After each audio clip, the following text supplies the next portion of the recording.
யாக்கோபு 2ஆம் அதிகாரம். என் சகோதரரே, மகிமையுள்ள நம்முடைய கர்த்தராகிய இயேசு கிறிஸ்துவின் மேலுள்ள விசுவாசத்தை பட்சபாதத்தோடே பற்றி கொள்ளாதிருப்பீர்களாக.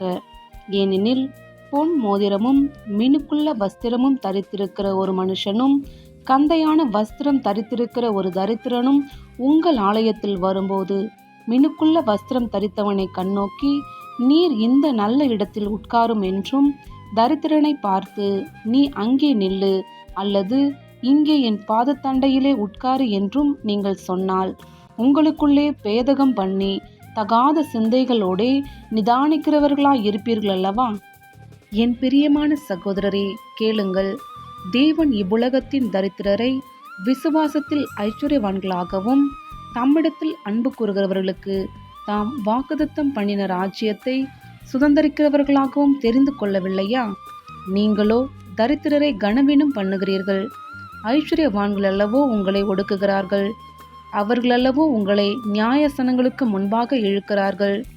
உங்களுக்கு தரிக்கப்பட்ட நல்ல நாமத்தை அவர்களல்லவோ தூஷிக்கிறார்கள். உன்னிடத்தில் நீ அன்பு கூறுகிறது போல பிறனிடத்திலும் அன்பு கூறுவாயாக என்று வேத வாக்கியம் சொல்லுகிற ராஜரீக பிரமாணத்தை நீங்கள் நிறைவேற்றினால் நன்மை செய்வீர்கள்.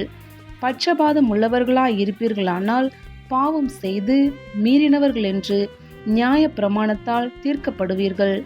எப்படியெனில், ஒருவன் நியாய பிரமாணம் முழுவதையும் கை கொண்டிருந்தும் ஒன்றிலே தவறினால் எல்லாவற்றிலும் குற்றவாளியாய் இருப்பான்.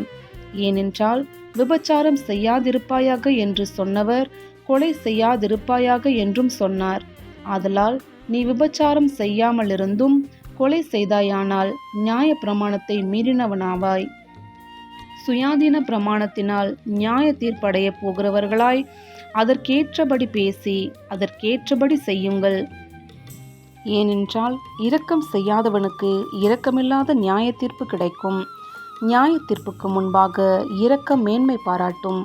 என் சகோதரரே, ஒருவன் தனக்கு விசுவாசம் உண்டென்று சொல்லியும் கிரியைகள் இல்லாதவனானால் அவனுக்கு பிரயோஜனம் என்ன?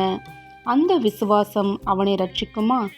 ஒரு சகோதரனாவது சகோதரியாவது வஸ்திரமில்லாமலும் அனுதின ஆகாரமில்லாமலும் இருக்கும்போது உங்களில் ஒருவன் அவர்களை நோக்கி, நீங்கள் சமாதானத்தோடே போங்கள், குளிர் காய்ந்து பசியாற்றுங்கள் என்று சொல்லியும் சரீரத்துக்கு வேண்டியவைகளை அவர்களுக்கு கொடாவிட்டால் பிரயோஜனம் என்ன?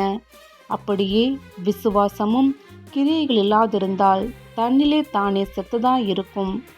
ஒருவன், உனக்கு விசுவாசம் உண்டு, எனக்கு கிரியைகள் உண்டு, கிரியைகள் இல்லாமல் உன் விசுவாசத்தை எனக்கு காண்பி, நான் என் விசுவாசத்தை என் கிரியைகளினாலே உனக்கு காண்பிப்பேன் என்பானே. தேவன் ஒருவர் உண்டென்று விசுவாசிக்கிறாய். அப்படி செய்கிறது நல்லதுதான். பிசாசுகளும் விசுவாசித்து நடுங்குகின்றன. வீணான மனுஷனே, கிரியைகளில்லாத விசுவாசம் செத்ததென்று நீ அறிய வேண்டுமோ? நம்முடைய பிதாவாகிய ஆபிரகாம் தன் குமாரன் ஈசாக்கை பலிபீடத்தின் மேல் செலுத்தினபோது கிரியைகளினாலே அல்லவோ நீதிமானாக்கப்பட்டான். விசுவாசம் அவனுடைய கிரியைகளோடே கூட முயற்சி செய்து கிரியைகளினாலே விசுவாசம் பூரணப்பட்டதென்று காண்கிறாயே. அப்படியே ஆபிரகாம் தேவனை விசுவாசித்தான், அது அவனுக்கு நீதியாக எண்ணப்பட்டது என்கிற வேத வாக்கியம் நிறைவேறிற்று. அவன் தேவனுடைய சிநேகிதன் எனப்பட்டான். ஆதலால் மனுஷன் விசுவாசத்தினாலே மாத்திரமல்ல கிரியைகளினாலேயும் நீதிமானாக்கப்படுகிறான் என்று நீங்கள் காண்கிறீர்களே. அந்தபடி ராகாப் என்னும் வேசியும் தூதர்களை ஏற்றுக்கொண்டு வேறு வழியாய் அனுப்பிவிட்ட போது கிரியைகளினாலே அல்லவோ நீதியுள்ளவளாக்கப்பட்டாள்.